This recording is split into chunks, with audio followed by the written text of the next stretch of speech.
question sur pour M. l'instant, Prigogine. aucun n'a de chaîne Telegram, aucun n'est félicité par le président français.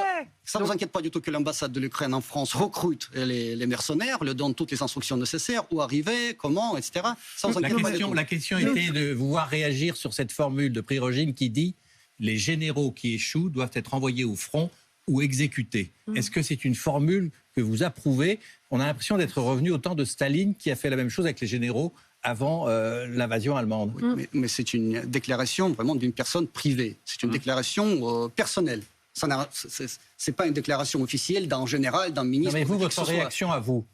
Écoutez, mais je ne peux pas vraiment avoir mon avis là-dessus parce que c'est vraiment personnel. Comment je peux commenter ça? Vous le renvoyez au rang de quelqu'un de lambda. Prigogine, c'est quand même quelqu'un qui a une armée privée de plusieurs dizaines de milliers d'hommes. Il a même reconnu 20 000 morts dans ses rangs. Il a reconnu 20 000 morts dans ses rangs, Prigogine. 20 000 morts pour vous, j'allais dire. Oui, mais ça ne vous le balayez comme ça. Non, ça ne veut pas dire du tout que tout ce qu'il dit doit être instantanément exécuté. Donc vous le condamnez? Il propose des idées vous le assez condamnez ou pas? radicales. Vous le condamnez? Je ne veux pas le commenter, parce que je ne peux pas le commenter. Est-ce que... Juste une chose. Ça veut dire que vous ne condamnez pas un Prigogine qui traite Shoigu, le ministre de la Défense, de chien, qui dit que Poutine est un grand-père, etc. Tout ça, vous ne le condamnez pas? Écoutez, je ne veux pas avoir des émotions là-dessus, je ne veux pas même avoir l'avis là-dessus. Ça peut être dangereux. Il peut dire tout peut dire n'importe quoi, le poster sur Internet et ça commence à faire un buzz. Donc là, franchement, laissons tout ça à M. Prigogine. Et c'est peut-être Mais vous inquiétez pas aux officiels de répondre, mais pas à moi. Mais est-ce que le président russe ne doit pas intervenir quand le patron d'une milice qui a eu une telle influence sur le terrain insulte de la sorte le ministre de la Défense? Est-ce que Vladimir Poutine doit intervenir, doit sortir de son silence et commenter ce qui se passe? Ça appartient au président Poutine de décider ce qu'il doit faire ou ne doit faire à un moment ou à un autre. Donc là, est-ce que je peux vous poser une question personnelle? Ouais. La guerre dure depuis tellement longtemps maintenant, plus de 450 jours. Est-ce que vous avez douté? Est-ce que vous doutez un jour de la position que vous défendez? Je ne doute pas. Ce n'est pas la question des doutes sur la position. C'est la question de l'absence de doute, de l'absence absolue de doute concernant les objectifs de cette opération militaire spéciale. Je vous rappelle, je sais très bien pourquoi mon pays se bat, en fait, parce que je connais très bien les origines de ce conflit, d'où ça vient. Vous êtes allé dans le Donbass, vous avez une expérience de terrain. Depuis quand est-ce que vous n'êtes pas retourné en Russie et dans le Donbass? Parce que vous dites, je connais très bien. Mais à quel point? Non, parce que je ne suis pas né hier, je suis né non, assez mais vous longtemps. êtes là depuis 16 ans. J'ai vu l'évolution de ce qui s'est passé en Ukraine déjà depuis les années 90. Et là, cette évolution a pris une vraiment très mauvaise tournure depuis ce coup d'État en 2014. En allant en Ukraine? Vous êtes allé en Ukraine depuis 2009, 14, 16 est-ce que vous êtes allé sur le terrain? Ou est-ce que vous êtes en France depuis 16 ans et vous répétez ce qu'on vous dit de dire? Écoutez, mais c'est la même chose, je peux adresser aux journalistes français qui n'étaient jamais sur le terrain, mais qui parlent des choses avec une telle connaissance du sujet. Vous ne pouvez pas le faire avec moi. Je suis allé plusieurs fois en Ukraine et je connais bien la Russie. Mais personnellement, vous n'avez jamais douté de la justesse de cette offensive, comme vous le dites, ou de cette guerre? Vous pensez que finalement, c'était une bonne solution, une bonne idée de Poutine? C'est pas du tout une bonne solution, c'est pas du tout une bonne idée. Ça ne fait aucun plaisir de le faire, mais nous sommes obligés de le faire parce que nous étions mis dans les circonstances vraiment lorsque cette opération militaire est devenue inévitable. Parce qu'il fallait protéger urgemment, d'une manière urgente, la population du Donbass qui faisait l'objet de l'extermination, d'un génocide. Mais qui est ukrainienne. Pendant 8 ans. Elle est ukrainienne. Ukrainienne. L'Ukraine n'a jamais attaqué la Russie. La population ukrainienne russophone qui était terrorisée pendant 8 ans, exterminée pendant 8 ans, juste pour le fait que cette population voulait parler russe, voulait élever les enfants russes, voulait garder les mensonge. La Russie n'a pas été exterminée. Attendez, il faut rester là-dessus. Vous dites que c'est un tissu de mensonge, Elsa Vidal. Oui, c'est un tissu de mensonge, ce que vous dites avec ces campagnes de communication. On voyait des enfants soi-disant crucifiés, etc. Enfin, après, on a très vite pu déterminer que c'était des opérations du GRU, des opérations d'intoxication, du renseignement militaire. On a même trouvé des fichiers, des fichiers Excel qui ont été partagés sur le net où on voit combien toutes ces opérations, ces manifestations, ces pseudo-manifestations séparatistes ont été organisées payé, organisé par Surkov. Alors, ma question, c'est effectivement, est-ce qu'à un moment, l'Ukraine a attaqué la Russie? Laissons le Donbass, puisque c'est en Ukraine, donc on ne voit pas pourquoi la Russie aurait dû intervenir en Ukraine pour sauver des citoyens ukrainiens d'un gouvernement ukrainien. Les citoyens ukrainiens, même russophones, restent ukrainiens. Nous sommes beaucoup à être russophones dans le monde. La Russie ne couvre pas le monde entier. Donc, avez-vous été à un moment attaqué par l'Ukraine? Ces citoyens russophones qui restent ukrainiens, comme vous dites, et qui n'ont aucun même droit de parler le russe, parce que ils ont le droit de parler le russe, tout le monde parle russe en Ukraine. Non. Même Zelensky parlait russe avant de parler. Il a dû apprendre l'ukrainien. Oui, exactement. Ce président juif qui parlait russe, comment peut-il être nazi? Lorsque depuis 2014, depuis ce coup d'État, la langue russe est effacée méthodiquement de l'espace politique, médiatique, public, lorsque parler la langue russe dans la rue devenait déjà genre un crime. C'est pas problématique. Moi, je travaille en russe avec des collègues ukrainiens. Ils n'ont jamais eu de problème à parler russe. Ils ne refusent pas de parler russe. C'est vrai, vous dites. Mais alors, en quoi consistait le problème du Donbass alors? Je vous le demande, allez dans le Donbass, sortez de votre bulle. Allez sur le terrain, je vous vraiment. De sortir de votre bulle et de voir vraiment les événements tels qu'ils étaient. Mais vous l'avez dit, vous n'êtes pas allé dans le Donbass, vous n'êtes pas allé en Ukraine, vous avez des journalistes qui y vont. La question que se posent les Français ce soir, sans doute, c'est combien de temps cette guerre va-t-elle durer? Selon la position de la Russie, elle va durer longtemps. Elle va durer combien de temps? Est-ce que vous êtes prêt à faire la guerre pendant 10 ans, jusque, comme vous le dites, à atteindre les objectifs? Écoutez, personne ne vous dira aujourd'hui combien ce conflit va durer. Tout dépend de la situation sur le terrain. Je vous dis, ces objectifs peuvent être atteints soit diplomatiquement, soit militairement. Si on n'a pas d'autre choix, ce sera par la voie militaire. Combien de temps ça prendra, personne ne le sait. Nous sommes prêts à toutes circonstances. Négocier, c'est faire des compromis. Sinon, ce n'est pas une négociation, c'est un ordre. Est-ce que vous voyez des compromis que la Russie pourrait faire aujourd'hui puisqu'elle ne gagne pas? Mais la Russie a été prête à un compromis dès le départ, même avant l'opération militaire spéciale. Quel compromis alors? Mais le compromis était très simple. Très simple. Et ce compromis a été fixé dans les accords de Minsk en 2015. Mais personne n'a bougé un doigt pour que ces accords soient appliqués. Parce que ces accords de Minsk prévoyaient quoi? La réintégration pacifique de ces régions du Donbass dans l'Ukraine. Si, ils votaient pour. Kiev a choisi la guerre. À quel moment? Écoutez, mais peut-être selon les vieilles formules, le régime de Zelensky, pour éviter le déshonneur, a choisi la guerre. Mais en fait, finalement, ce régime de Zelensky a la guerre et aura le déshonneur. Que vous avez commencé, cette guerre. Donc, encore une fois, je ne sais pas quel compromis. Il n'y a pas de compromis, donc la Russie puisse faire. La Russie est venue en Ukraine pour mettre fin à la guerre civile qui a commencé en 2014, qui a fait 14 000 morts et qui était insupportable déjà. On ne pouvait plus tolérer tout ça. Bon. Je reviens à notre conversation précédente avec Pauline Simonet sur Prigojine. Prigojine qui se sent menacé aujourd'hui, Pauline.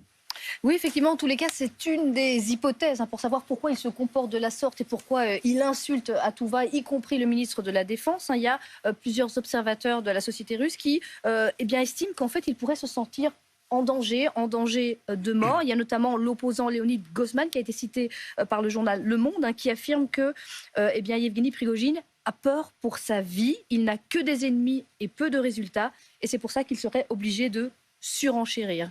Est-ce que vous pensez qu'il est menacé, effectivement, Yevgeny Prigojine? Est-ce que les autorités russes auraient intérêt à l'éliminer?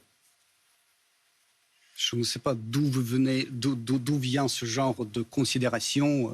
Tout d'abord, vous parlez de menaces provenant de M. Prigojine. Maintenant, vous parlez de menaces provenant de la part de quelqu'un à l'égard de M. Prigojine. C'est absurde. Il vous inquiète tellement, M. Prigojine, il vous touche tellement. Je ne sais pas comment commenter ce genre de... Comment répondre à ce genre de question? Il y a une chose, pardon, pour préciser. Parce qu'il a été félicité par M. Poutine. Non, et il y a ça, et il y a autre chose, Elsa Vidal. On l'a dit très rapidement tout à l'heure. Oui. Prigojine est en train d'apparaître dans les sondages d'opinion. Oui, aussi. maintenant, Prigojine apparaît comme une figure politique citée par un tout petit nombre, mais par 2% à peu près d'habitants de la Russie, comme un homme politique qui leur inspire confiance. Et étant donné qu'il se livre à des critiques si actives du ministère de la Défense, et en particulier du ministre de la Défense, étant donné qu'il fait porter le poids de l'échec de cette guerre sur les élites qui ne combattent pas, qui sont dans des quartiers favorisés et qui ne sortent pas de leur bureau, on peut vraiment se demander s'il n'y a pas un projet politique en cours, comme ça s'est vu à plusieurs reprises en Russie, de transformer Evgeny Prigojine, pas du tout en un successeur de Vladimir Poutine, je pense qu'il appartient pas du tout à cette catégorie, mais qui pourrait venir remplacer un homme politique décédé l'année dernière, Zhirinovsky, à la tête d'un parti nationaliste qui permettrait de canaliser une forme de colère en Russie contre l'échec de la guerre et de venir élargir un peu le paysage politique en Russie en amont de l'élection présidentielle. Donc il semble que se dessine de plus en plus un projet Prigojine. Prigojine en paratonnerre. Oui, exactement. Mais en fait, Prigojine, je vous répète, c'est un homme d'affaires, tout d'abord. C'est un homme d'affaires qui n'a jamais évoqué ses ambitions politiques. Jamais. Pour être député, ministre ou président. Jamais. Il voulait créer un nouveau parti. Mais avant, il n'était pas en capacité de le faire. Aujourd'hui, il est connu, il a rendu des services au président et à l'armée dans la guerre. Donc maintenant, il est un peu en capacité d'envisager un rôle politique, même mineur. Il est connu surtout en Occident grâce à cette pub que vous lui faites, franchement. C'est vrai, que nous lui faisons beaucoup de publicité, c'est vrai. Je ne peux qu'applaudir. Hein. Mais en fait, je vous répète, c'est un homme d'affaires, c'est tout. C'est un homme d'affaires qui fait sa propre promotion, si vous voulez. Mais un homme d'affaires qui est quand même à la tête d'une milice armée. Et qui est un des rares à remporter certaines victoires. Qui remporte des victoires pour le compte de la Russie. Ça ne veut rien... Vraiment, ça ne veut pas dire que cette personne a des ambitions politiques, veut devenir un président ou lancer un défi au pouvoir. Si c'était le cas, est-ce que ça ne vous inquiète pas sur l'évolution de la vie politique en Russie? De mon point de vue, avec ce genre de figure, il y a une vraie gangstérisation en fait, de la vie politique. C'est un homme, vous dites un homme d'affaires, mais les milices armées sont interdites en Russie, elles le sont toujours. Il a fait 9 ans de prison. Oui, exactement. C'est d'abord un criminel qui a fait 9 ans de prison et c'est un homme qui désormais est évoqué par un petit nombre, mais néanmoins un nombre de citoyens russes comme un leader politique. Qu'est-ce que ça vous inspire pour le futur de la vie politique en Russie? Je crois que ça vous inspire plutôt pour M. Prigojine. Pas du tout. Pour voir M. Prigojine un homme politique russe. Mais en fait, vous êtes indifférent ou vous pensez que ce n'est pas possible? C'est tout. Non, mais alors, une dernière question là-dessus. Sans Prigojine et sans les dizaines d'autres milices armées qui vous aident en Ukraine, ce serait déjà foutu pour vous en Ukraine? Non, mais l'armée russe est suffisamment forte pour tenir le front, pour continuer à se battre. L'armée russe a besoin de Prigojine pour Bakhmout. Oui, mais bon, il a accompli son rôle, il a joué un rôle assez important, bien sûr, étant parmi les forces russes qui se battaient pour la libération de cette ville. Donc, bravo à lui, bien sûr. Mais bon, en tout cas, l'armée russe, c'est non seulement M. Prigojine, c'est aussi les troupes, les troupes régulières, les régulières, oui, les militaires, etc. C'est pas M. Prigojine qui se bat seul sur le front. Et vous dites donc bravo à Prigojine ce soir. Je voudrais qu'on parle de nous, Alexander Makogonov, des alliés de l'Ukraine. Les États-Unis ont répété aujourd'hui qu'ils étaient contre toute attaque contre le sol russe. Les Britanniques, eux, disent que l'Ukraine, en faisant éventuellement des attaques contre votre pays, serait simplement dans un processus d'autodéfense. Face à ces propos-là, à cette expression d'autodéfense, Dmitri Medvedev, votre ancien président, ancien Premier ministre, numéro 2 du Conseil de sécurité russe, a calmement expliqué que les Britanniques pouvaient être désormais considérés comme des cibles militaires légitimes. Des cibles militaires légitimes. Il parlait là des agents britanniques, des agents publics britanniques, des civils britanniques. Il l'a dit comme ça. Vous diriez la même chose? Je ne dirais pas la même chose, mais en tout cas, M. Medvedev qui a exprimé son avis personnel, ses émotions sont compréhensibles parce que lorsque les officiers britanniques à ce niveau-là justifient, cautionnent ce genre de méthodes, les méthodes sales, les méthodes terroristes du régime de Kiev, et l'encouragent encore et encore de poursuivre les attentats sur le territoire russe, mais bien sûr, ça interroge beaucoup et ça provoque une certaine réaction. Qui est compréhensible, je répète. C'est compréhensible. Vous ne condamnez pas ces propos. Vous, en tant que porte-parole de l'ambassade de Russie en France, quand quelqu'un dit dans votre pays, un officiel dit dans votre pays, ben oui, les Britanniques sont devenus une cible. Jusqu'à maintenant, on était un pays inamical. C'était un pays inamical. Maintenant, c'est une cible militaire. Je vous dis, il a exprimé son avis personnel, mais qui est compréhensible. La logique est compréhensible. Parce que, franchement, ce genre d'encouragement a des conséquences assez fortes pour nous. Parce que c'est des civils qui meurent finalement, et presque chaque jour. Ça devient déjà une certaine régularité. Ça devient déjà une certaine normalité, une normalité sinistre. Donc c'est compréhensible si le président français disait par exemple qu'il comprend que l'Ukraine soit agressée et qu'il y ait une forme d'autodéfense à attaquer du côté russe. Vous diriez les Français, les agents français sont des cibles légitimes?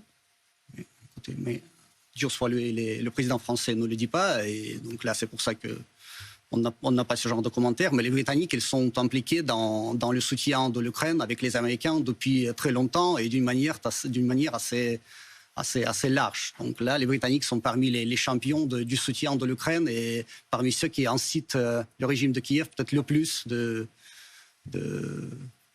d'attaquer la Russie. Donc ils leur ont bien mérité d'être attaqués et d'être punis en tuant leurs agents. Je vous dis, les propos personnels, restent des propos personnels. C'est pas la position officielle de la Russie. Il n'y a pas de propos personnels. Mais cette réaction est compréhensible. Je vous dis, elle est logique. Oui, du point de vue émotionnel. Mais tout à l'heure, vous nous disiez qu'il faut régler ces questions-là avec justement du sang-froid, avec de la distance, ne pas céder à l'émotion. Et dans le cas d'un homme politique officiel qui occupe des fonctions aussi élevées, il n'y a pas de propos personnels. C'est un propos de représentant officiel russe. Et c'est très inquiétant justement de voir des représentants officiels russes céder à leurs émotions quand la Russie est une puissance militaire. Donc peut-être vous comprenez que ça nous inquiète et qu'on a de moins en moins la capacité à faire confiance à vos dirigeants. Écoutez, mais ce qui nous inquiète, c'est cet encouragement acharné du régime de Kiev non seulement de résister, mais vraiment vous voyez, par ces propos-là, d'attaquer la Russie sur son territoire. Oui. Ça ne provoque que l'escalade. Oui, mais plus vous nous menacez, comment vous voulez qu'on puisse envisager autre chose? Ce conflit, on va soutenir Kiev, évidemment, puisque vous nous menacez, vos représentants officiels des anciens présidents nous désignent désormais, nous les alliés, comme des cibles. Vous pensez que c'est de nature à diminuer notre soutien? Au contraire, ça montre complètement que vous ne nous comprenez pas du tout. Vos dirigeants ne nous comprennent pas du tout. Il faut se rappeler que ce n'est pas la Russie qui fournit massivement des armes aux voisins de la France, de l'Allemagne, de la Grande-Bretagne. C'est ce que je suis en train de vous dire. On va continuer à les fournir parce que vous faites peur à tout le monde et par vos commentaires extrêmement affectifs, sentimentaux, extravagants, visant à anéantir Londres ou à faire de Londres ou du Royaume-Uni une cible, vous nous donnez le sentiment qu'il est urgent de soutenir Kiev et de nous protéger contre vous. Vous transformez la Russie en objet de crainte permanente. Donc ça nous interroge effectivement sur la rationalité de certains hommes politiques qui sont quand même, dans le cas de Medvedev, le numéro 2 du Conseil de sécurité. Ça fait du tort à la Russie. Le remplaçant de Vladimir Poutine. S'il arrivait quelque chose au président, on peut imaginer que Medvedev pourrait redevenir président, puisqu'il l'a déjà été. Donc il faut prendre au sérieux ces propos, c'est ça que cela veut dire. Écoutez, comme vous dites en France, avec des scies, on coupe du bois. Alors, une question. Donc, on a appris récemment que des missiles nucléaires, des ogives nucléaires russes avaient été transférés en Biélorussie. À quoi ça sert? À faire peur. À faire peur. Vous l'interprétez comme ça? Non, je vous pose la question. Vous l'interprétez pour ça. À quoi ça sert? En fait, c'est une information que je vous donne. Peut-être vous pouvez la refaire remonter à Moscou. Quand vous faites ça, ça nous fait peur. Donc tenez-en compte. Nous sommes des puissances militaires aussi, des puissances nucléaires. Londres est une puissance nucléaire. Paris est une puissance nucléaire. Vous n'êtes pas les seuls. Vous faites peur à des puissances nucléaires. Est-ce que ça a du sens? On essaye de vous rassurer en vous disant que nous, on ne répondrait pas par nucléaire. Du point de vue de Moscou, à quoi ça sert? Tout d'abord, ces ogives nucléaires sont transférées en Biélorussie, conformément à l'accord entre Moscou et Minsk. Ces installations et ces missiles seront contrôlés par la Russie. C'est à la Russie. Elles y sont aujourd'hui, vous le confirmez? De prendre des décisions appropriées. Elles y sont aujourd'hui, elles sont stationnées, ça y est. Mais bon, c'est en cours. L'objectif principal de cette opération, entre guillemets, si vous l'appelez comme ça, c'est d'assurer notre propre défense. Parce que selon notre doctrine, les armes militaires, notre doctrine en la matière militaire est purement défensive. Donc là, le fait que vous avez autour de vous des pays qui ont sur le territoire les armes nucléaires américaines, ça ne vous inquiète pas du tout. Il y a 5 pays dans l'Europe mais ça fait très longtemps qu'elles les ont. Qui accueillent sur son territoire, oui, bien sûr. Ça fait très longtemps, donc pourquoi maintenant? Mais ça nous inquiète. Pourquoi les États-Unis ont les armes nucléaires en dehors de leur territoire et assez près de nos frontières? C'est pas les États-Unis, c'est l'OTAN. Donc la Russie a besoin de la petite Biélorussie pour installer de nouvelles armes nucléaires face à l'Europe, c'est ça? Écoutez, c'est pas face à l'Europe, c'est pour nous défendre face à toute menace possible et impossible. Mais ces armes, elles pointent vers où? Vers l'Iran. Écoutez, ça va dépendre. Ça n'est pointé nulle part pour le moment, mais nous savons très bien où sont pointées les armes déployées par les Américains en Europe. Nous savons très bien leur... Attendez, je veux qu'on revienne quand même... Juste sur les F-16 quand même. Est-ce que l'arrivée des F-16 annoncés en Ukraine, c'est une déclaration de guerre des Occidentaux, puisque ce sont des F-16 américains? Quelle est votre réaction? Tout d'abord, il faut les livrer. Il faut, bien sûr, préparer les pilotes. Lorsqu'ils seront livrés à la fin de l'année. Mais bon, imaginons qu'ils arrivent sur le territoire de l'Ukraine et sont utilisés par les Ukrainiens. Bien sûr, c'est encore un pas vers l'escalade, c'est un pas conscient vers l'escalade que l'Occident continue à faire. Ces avions-là constitueront des cibles légitimes, bien sûr, pour l'armée russe, et ils seront abattus. Donc je ne sais pas si ça fera trop de plaisir pour vous de voir ces avions tomber sur le sol ukrainien. Comme vous disiez vous-même, ça ne vous fait pas plaisir de faire la guerre. Vous applaudissez, ça vous fait plaisir. Non, ça ne nous fait pas plaisir. Mais vous transforme les Occidentaux en belligérants. C'est ça la question en fait. Écoutez, ce terme belligérant, co-belligérant, c'est un terme juridique. Regardons les situations réelles sur le terrain. L'Occident participe de facto à l'effort de guerre ukrainien. L'Occident soutient l'Ukrainien par tous les moyens possibles. Politiquement, diplomatiquement, économiquement et militairement, par les livraisons d'armes, par la présence des experts occidentaux qui préparent les troupes ukrainiennes, par le renseignement bien sûr, et par des milliers de mercenaires qui arrivent de tous les coins du monde. Par tous les moyens, les Occidentaux soutiennent un pays qui a été agressé. Donc là, quand même, ce soutien, vous voyez. Donc là, ça fait de l'Occident le participant direct en principe de la guerre. Est-ce qu'il y a une ligne rouge qui pourrait provoquer d'autres réactions de la part de Poutine? Est-ce qu'il y a une ligne rouge à ne pas franchir? C'est vraiment, toutes les lignes rouges sont déjà franchies et on n'imagine même pas quelle sera la prochaine. Vous voyez, au départ, là, au début de ce conflit, on parlait de quoi? Des casques et des gilets pare-balles, c'est ça, Oui. On est loin. Là, maintenant, on parle déjà des avions de chasse. La prochaine étape, ce sera quoi? L'arme nucléaire tactique, les troupes. C'est-à-dire qu'entre